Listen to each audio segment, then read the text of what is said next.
Little Africa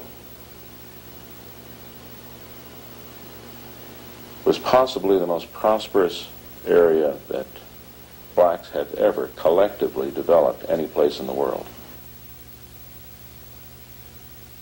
Oklahoma was regarded as one of the cleanest states in the nation and cherished its reputation as being called God's country, or the Bible Belt of America. Nothing could be further from the truth. Well, as I first stated, my husband predicted this that Sunday night at church. Them days we had BTUs. They about cut them out now, and we don't have no BTU. But he made a public statement and told them that this was going to happen. But we didn't know. We hadn't seen no sign. But after church and after we went home, several men, young men and stuff, you know, they get all shook up and everything. We had a good, dear policeman at that time. We called him Barney Cleaver, Uncle Barney. He was down there trying to corral them because the trouble was arising, and we didn't even know that, with this black man and this white woman. And they down there showing out down to police station and all, and he was riding this big old horse, and he was telling them, you know, it wasn't going to be none of that. But they had guns and everything, and some of them come clear out as far as Latimer Street. That's where we lived.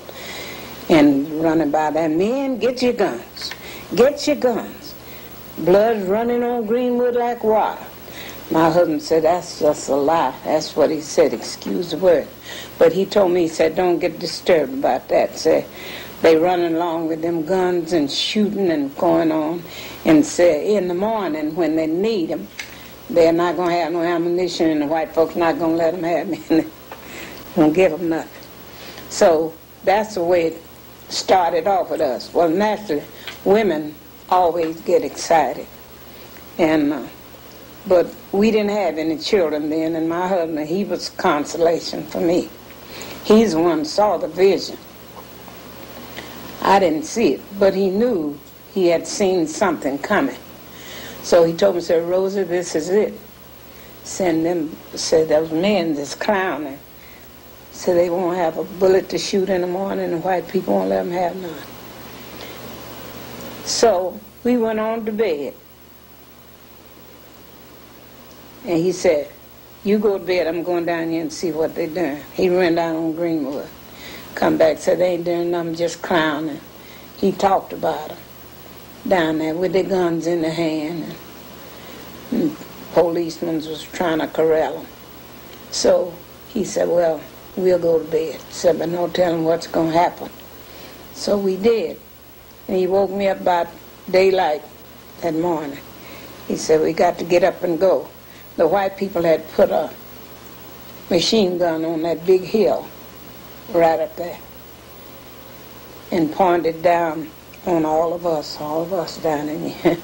And they was shooting like this, the barrel of gun that way.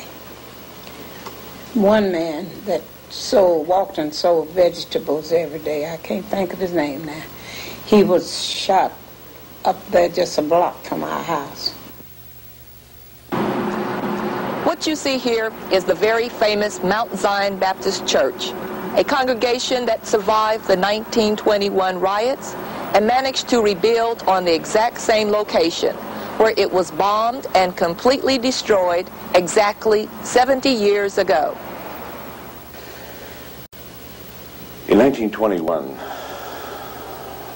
a man's word was his bond. You measured the masculinity of a man by how much he kept his word. The congregation of the Mount Zion Baptist Church sticks in my mind because the year before the riot, the black congregation took out a 20-year mortgage and built this brand new church. And the Klan burned it to the ground. But instead of running out on their mortgage, instead of telling the bank, you're just going to have to take your losses, That congregation took out another 20-year mortgage and paid off both mortgages simultaneously. That's character. There were other heroes, too. Many of the whites in the southern part of the city had black employees. And those employees had become almost extensions of their family. In fact, a lot of Tulsans were raised by black domestic employees. And when the riot erupted, many of those families hid those blacks in their basement at great jeopardy to themselves, because if the Klan had ever found out that a white had hidden a black in their basement, the white family would have been persecuted, if not horsewhipped. Probably the two most singular heroes out of the riot was the Tulsa County Sheriff and the Tulsa County Black Deputy Sheriff. Willard McCullough was the Tulsa County Sheriff at that time, and he was the only sheriff in the whole state that had black deputies. His chief black deputy was Barney Cleaver. And you got to keep in mind, when that riot erupted around Tulsa County Courthouse, there weren't more than maybe a dozen deputies in that building. And Willard McCullough stood on the south steps of the Tulsa County Courthouse and told a mob of several thousand Ku Klux Klansmen who were heavily armed that he was not going to release Dick Rowland. Barney Cleaver stood on the north steps of the county courthouse and told the black crowd that they weren't going to release Dick Rowland. Well, you put yourself in the position of a white county sheriff in a southern state in 1921, facing several thousand Ku Klux Klansmen, and you don't have more than maybe a dozen deputies to back you up. And Barney Cleaver's on the north side of the courthouse telling a black crowd the same thing. I don't know much about Barney Cleaver or Willard McCullough before or since then, but I can tell you this. On May 31st, 1921, they became, maybe earned the right, to become world-class cops. My husband told me, so we got to go. And I said, no, I don't want to go. I don't want to go out there. He said, yeah, you got to go. See, remember, he had told the people he couldn't hardly get me out of the house. So I gave him a little argument about it, but I had to go. And I just had on my barefoot sandals and had a head rag on my head. And he said, let's go. We can't stay here. So we got to keep moving. So he got out there and he went to preaching to the people. See, we was very thickly settled in on both sides of the streets. And all the houses was burnt down on my side, on this side and that side, but two houses, my house and another. All the rest of them was burnt down. See, all those little people, every chance they got, they would stick fire to the house. And all that fire was burning, and folks was hollering, some of them and running. And my husband told them, said, don't run, said walk, and stay out in the opening where they'll see you, and so won't nobody get shot.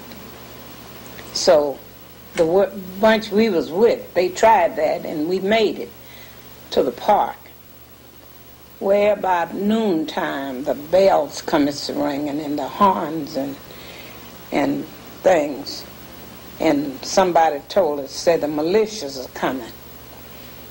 And so T.R. told him, said, walk out on the railroad. We took the Middleton Valley Railroad going north and we'll walk to Mohawk Park.